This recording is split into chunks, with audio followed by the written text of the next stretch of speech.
சரி. தெய்வமே, அமைதியாக தெய்வமே, தெய்வமே. புதுக்கோட்டை, சிவகங்கை, சிக்கமுனரி, பிரான்மலை, பெரியகுளம், தேனி இப்படி சொல்லிட்டு போயிட்டே இருக்கலாம். இதுதான் என்னோட மதுரை ஞாபகங்கள். அமெரிக்கன் காலேஜ்ல நந்தா பண்ணது, பெரியகுளம் தேனியில வந்து பிதாமகன் பண்ணது, விளக்காத்து வீசுதே பாட்டு ஷூட் பண்ணது அப்படிங்கிறது எல்லா அழகான நிறைய ஞாபகங்கள் இருக்கு மதுரையில.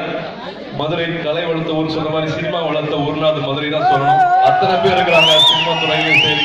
ஒரு படம் ஓடுறதுக்கு முக்கியமான ரசனை எல்லாமே வந்து இங்க ஆரம்பிக்கிற ஒரு ரொம்ப அழகான ஊர். ஸோ இங்க வந்து மறுபடியும் நான் எல்லா பத்திரிகைக்காரர்கள் முன்னாடி நான் பேசுறது, உங்களை சந்திக்கிறது நான் ரொம்ப ரொம்ப சந்தோஷமா நினைக்கிறேன். சிங்கம் நிச்சயமாக என்னோட கரியர்ல முக்கியமான படம். அந்த படத்துக்காக வந்து நான் உங்களை சந்திக்கல ரொம்ப சந்தோஷப்படுறேன். இப்போ கேட்டுட்டு இருக்கிற விஷயங்கள் பத்திரிகையில நீங்களும் எழுதிட்டு இருக்கிறீங்க, அந்த அவேர்னஸ் கிரியேட் பண்ணிட்டு இருக்கீங்க. சீமக்கருவேலை அதை பத்தி தான் நான் வந்து ஒரு வரிகள் பேசணும் அப்படின்னு ஆசைப்படுறேன். எல்லாருக்குமே பத்திரிகையிலையும் நிறைய விஷயங்களையும் பார்த்துருப்பீங்க. நிச்சயமாக அந்த மொமெண்டம், அந்த அவேர்னஸ் இப்ப கிரியேட் ஆயிட்டு இருக்கிறது வந்து சந்தோஷமான விஷயமாக இருக்கு. இப்பவே காரைக்குடி நிறைய பள்ளி மாணவர்கள் அதை இறங்கி அந்த சீமக்கருவேலை மரத்தை வேரோடு எடுக்கிறதுக்கு, ஏன்னா 20 அடி வேர் உள்ள போகும். அவசரப்பட்டு மேலோட வெட்டியா பிரயோஜனம் இல்லை, வருஷ கணக்கா இருக்கிற விஷயம். பறவைகள் முதற்கொண்டு ஒரு மண்ணை வந்து மரட்டாக்கிறதுல இருந்து நீர்வழி பாதைகள்ல பரவி நம்ம நீர் வழிகளை அத்தனையுமே வந்து இவ்வளவு பிரச்சனைகளுக்கும், விவசாயத்தில் இவ்வளவு பிரச்சனைகளுக்கும் காரணம் நிச்சயமா உங்களுக்கு தெரியாத விஷயம் கிடையாது, அந்த சீமக்கருவேலை தான். பட் நீங்க ஒவ்வொருத்தருமே அதுக்கு ஏதாவது ஒரு சின்ன முயற்சி எடுத்தீங்க, நான் ரொம்ப சந்தோஷப்படுவேன். நிச்சயமாக அரசாங்கம் நிறைய விஷயங்கள் பண்ணிட்டு இருக்கு. பட் எல்லாருமே அதுல பங்கெடுத்துக்கலாம் அப்படிங்கிறது வேண்டிக்கிறேன். 15 டிஸ்ட்ரிக்ட்ல இப்ப பண்ணிட்டு இருக்காங்க. 15 டிஸ்ட்ரிக்ட் சொல்லியிருக்காங்க.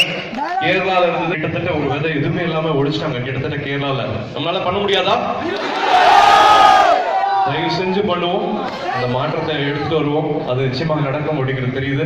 எல்லாருமே அதை மனசுல வச்சுட்டு இருக்கணும் அப்படிங்கறதா. ஒரு வாரம் பேசணும் மறந்துட்டோம் அப்படிங்கிற மாதிரி இல்லாம வேரோட அதை அகற்றுறதுங்கிறது வந்து ரொம்ப ரொம்ப முக்கியமான விஷயம். அதை நம்ம செய்யலாம் அப்படிங்கறது கேட்டுக்கிறேன். இன்னொரு விஷயம், இன்னும் முக்கியமான விஷயம் நாங்க பேசணும்னு நினைக்கிறது வந்து, இதுவும் உங்களுக்கு புதுசு கிடையாதுன்னு சொல்லுவேன், பைரசி. சினிமாத்துறை இந்தியாவில் இருக்கிற சினிமாத்துறை வந்து 18,000 கோடி அப்படின்னா, இந்த பைரசி உலகம் 23,000 கோடி அப்படிங்கிறாங்க. அடுத்த வருஷம் இன்னும் அதுக்கு மேல போகும் அப்படிங்கிறாங்க. அதுக்கு காரணம் நம்மள சிலர் அந்த தெளிவு இல்லாம இருக்கிறதுனால மட்டுமே தான். இது எங்கேயோ நாடு கடந்த நாடு வேலை செஞ்சுட்டு இருக்காங்க, அவங்களுக்கு பக்கத்துல தியேட்டர்ல எங்கேயோ பாக்குறாங்க அப்படின்னு ஆரம்பிச்ச ஒரு விஷயம் இப்போ வணிக ரீதியாக அவங்க 23,000 கோடி சம்பாதிச்சுட்டு இருக்காங்க. நம்மளுக்கு தெரிஞ்சு ஒரு 100 ரோப் சைட்ஸ் இருக்குது. அந்த 100 ரோப் சைட்ஸ் ஏதோ ஒரு உலகத்துல ஏதோ ஒரு மூலையில அட்ரஸ் இல்லாம ஒரு பொந்துக்குள்ள ஒளிஞ்சுக்கிட்டு ரொம்ப தப்பான விஷயங்கள் பண்ணிட்டு இருக்காங்க. அதுக்கு நம்மள சில பேரே காரணமா இருக்கும். அவன் எவ்வளவு பெரிய கிரிமினல்னா, இப்போ ரிலீஸ் ஆச்சு, என்னோட ஒரு நண்பரோட படம் ரிலீஸ் ஆச்சு. Facebook லைவ்ல 2.5 லட்சம் பேர் அதை இலவசமா பார்த்திருக்காங்க. இலவசம்னா என்ன வேணாலும் பண்ணிடலாமா நம்ம? 2.5 லட்சம் பேர் ரிலீஸ் ஆன அன்னைக்கு ஜெயம் ரவி அவர்களோட படம் தான். 2.5 லட்சம் பேர் Facebookல லைவ்ல பார்த்திருக்காங்க. போடுறவன் எவ்வளவு பெரிய கிரிமினல்னா, இன்னொரு நண்பரோட போட்டோவை வந்து அவன் டிபில போடுறான். நண்பர் பத்தி சொல்றேன், விஜய் பத்தி சொல்றேன். விஜயோட போட்டோவை டிபில போட்டு உங்களை எவ்வளவு பெரிய கிரிமினல்னா அவனால உங்களை ஏமாத்த முடியுது. அவரோட பலம், அவரோட சப்போர்ட் கிடைக்கும், அந்த கூட்டத்தோட சப்போர்ட் கிடைக்கும்னு அவரோட போட்டோவை போட்டுட்டு அந்த திருட்டுத்தனத்தை அவன் பண்ணிட்டு இருக்கான். அது தெளிவில்லாம சில பேர் அதை பார்த்துட்டு இருக்காங்க. ரஜினி சார் படம் கபாலி காலைல 8 மணிக்கு வந்துச்சு Facebookல. இது எல்லாருமே நம்ம அத்தனை பேருமே பார்த்துட்டு இருக்கோம். தெரியாம அந்த தெளிவு இல்லாம ஒரு விஷயத்துக்கு நம்ம சப்போர்ட் பண்ணிட்டே இருக்கோம். அது வேண்டாம்னு தாழ்மையோட கேட்டுக்கிறேன். இது வந்து ஒரு தப்பா அப்படின்னு நிறைய பேர் கேட்கலாம். அது வந்து நான் வேற எப்படி சொல்றதுன்னு தெரியல. எனக்கு சுருக்கமா நினைச்ச தோணுன விஷயத்த சொல்றேன். ஒரு தந்தை கஷ்டப்பட்டு வருஷம் ஃபுல்லா கஷ்டப்பட்டு ஒரு தொகையை ஈட்டி, அதுவும் பத்தாம கடன் வாங்கி ஒரு மூலதனமா ஒரு செயின் வாங்கி போறான்னு வச்சுங்க. ரோட்ல அந்த பொண்ணு செயின் வாங்கி போறாரு. அந்த ரோட்ல அந்த பொண்ணு போயிட்டு இருக்கு. ஒரு அந்த செயினை எடுத்துறான். பைக்ல எடுத்துட்டு போன உடனே பக்கத்துலயே சைக்கிள்ல போறவங்க வந்து எனக்கு செயின்ல பாதி கூட அப்படின்னு கேட்கறான். நடந்து போறவன் செயின்ல இன்னொரு பெட்டை கூட அப்படின்னு கேட்கறான். ஏய் சும்மா தானே போறேன், நான் மோதிரம் வாங்கி போட்டுக்கிறேன், நான் வளையல் வாங்கி போட்டுக்கிறேன் அப்படின்ட்டு அந்த செயினையே பிரிச்சு பல பேர் வந்து அதை பிரிச்சுக்கிறாங்க. அது திருட்டு பொருள் தெரிஞ்சும் கூட அதை செய்யறாங்க. அப்படிதான் இப்ப நடக்குது. அதை விசிடி ஆக்குறாங்க, டிவிடி ஆக்குறாங்க, பென்ட்ரைவ் ஆக்குறாங்க. என் வீட்டுல வந்து போடு அப்படின்னு போறாங்க. 20 ரூபா தானே 20 ரூபா கொடுக்குறேன் அப்படிங்கிறாங்க. பஸ்ல சும்மா போடு, போடு அந்த படத்தை போடு அப்படின்னு பஸ்ல போகும்போது சொல்றாங்க. இதெல்லாம் வந்து சரியான விஷயம் கிடையாதுன்னு சொல்றதுதான். மறுபடியும் சொல்றேன், உங்களால மட்டுமே தான் நாங்க, உங்களுக்காக தான் நாங்க. இந்த தொழில் அழிஞ்சுக்கிட்டு இருக்கு. நான் சொல்ற மாதிரி விரலுக்கு ஏத்த வீக்கம்னா நான் சொல்லுவேன்.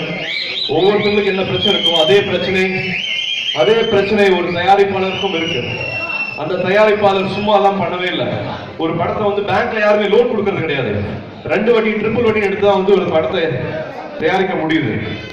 அதுக்கப்புறமா வந்து சர்வீஸ் டாக்ஸ் 15% இருக்குது, கமர்ஷியல் டாக்ஸ் 30% இருக்குது. அதுல வட்டி கணக்கு போட்டாலும் அது எங்கேயோ போயிட்டு அந்த வட்டி கட்ட வேண்டியது இருக்கு. திரையரங்கு உரிமையாளர் நான் தவறா சொல்ல நினைக்க வேண்டாம். நான் ஒரு படம் ப்ரொடியூஸ் பண்ணிருக்கேன், காசு எப்போ வரும்னு எனக்கு தெரியும். 10 மாசத்துக்கு மேல ஆகும், ஆனா முழுசாகவும் வராது. அதுதான் நிதர்சனமான உண்மை. அதுக்கப்புறமா இன்கம் டாக்ஸ் 30% இருக்கு. இதெல்லாம் தாண்டி தான் ஒரு ப்ரொடியூசருக்கு மிச்சம் கொஞ்சோண்டு ஒரு காசு வந்து சேருது. இது ஒரு கேம்பிள் மாதிரி அடுத்தடுத்த படம் ப்ரொடியூஸ் பண்ண வேண்டியதா இருக்குது. அப்பதான் வந்து சில ப்ரொடியூசர்ஸ் இருக்க முடியும். எவ்வளவு ப்ரொடியூசர்ஸ் இருக்காங்க? ஒரு 5 வருஷம் 10 வருஷத்துக்கு முன்னாடி இந்த ப்ரொடியூசர்ஸ் எத்தனை பேர் இங்க இருக்காங்க? இப்போ இல்ல. நீங்க நினைச்சா மட்டுமே தான் இந்த தொழில் இருக்கும். கண்டிப்பாக உங்களோட ஆதரவு எங்களுக்கு வேணும். இது வந்து பல நாள் திருடன் ஒரு நாள் அகப்படுவான்னு சொல்லுவாங்க. அதே மாதிரி திருடனாய் பார்த்து திருந்தா விட்டால் அப்படிங்கிற மாதிரி ஒரு விஷயம் இருக்கு. சோ தயவு செஞ்சு அந்த தெளிவு இல்லாதவங்க மற்றவங்களுக்கு புரிய வைங்க. இதுக்கு மேல அதான் நான் சொல்ல ஒரு விஷயத்த முடிச்சிடுறேன். தயவு செஞ்சு அந்த இன்னொரு விஷயம், இந்த மாதிரி எந்த டாக்ஸுமே கட்டாம 23,000 கோடி வரைக்கும் அவங்க சம்பாதிச்சுக்கிட்டு இருக்காங்க. எஸ், லால லூப் ஹோல்ஸ் இருக்கு. அதுக்கான விஷயங்கள் சரி பண்ணிட்டு இருக்கோம். காவல்துறையினர் நிறைய சப்போர்ட் பண்ணிட்டு இருக்காங்க, கவர்மெண்ட் நிறைய சப்போர்ட் பண்ணிட்டு இருக்கு. பட் நீங்க நினைச்சா மட்டுமே தான் அதை நிப்பாட்ட முடியும். ஒரு பாப்அப் ஆட்னு வரும். அந்த பாப்அப் ஆட் மூலமா அவ்வளவு ரெவென்யூஸ் அவங்களுக்கு வந்துட்டு இருக்கு. அது எவ்வளவு பேருக்கு தெரியுது அப்படிங்கிறது தெரியல. இந்த விஷயம் கேரளால கிடையாது, ஆந்திரால கிடையாது. ஏன் தமிழ்நாட்டுல ஏன் நடக்குது? இதுதான் எங்களுக்கு இங்க எழுதிருக்கு அப்படின்னா நாங்க அதை சந்தோஷமாக ஏத்துக்கிறோம். Thank you.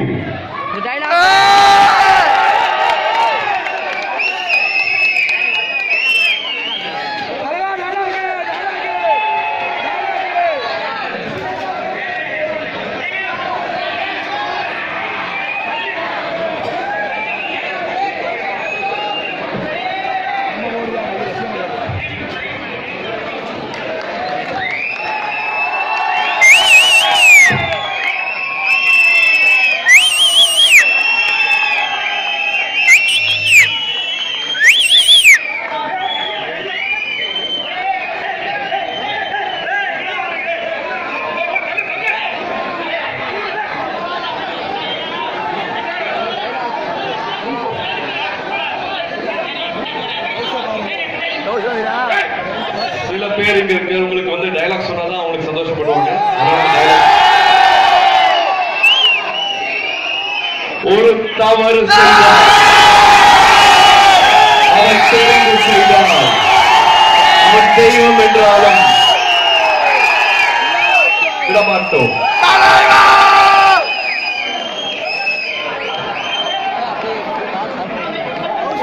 Hey, go to that!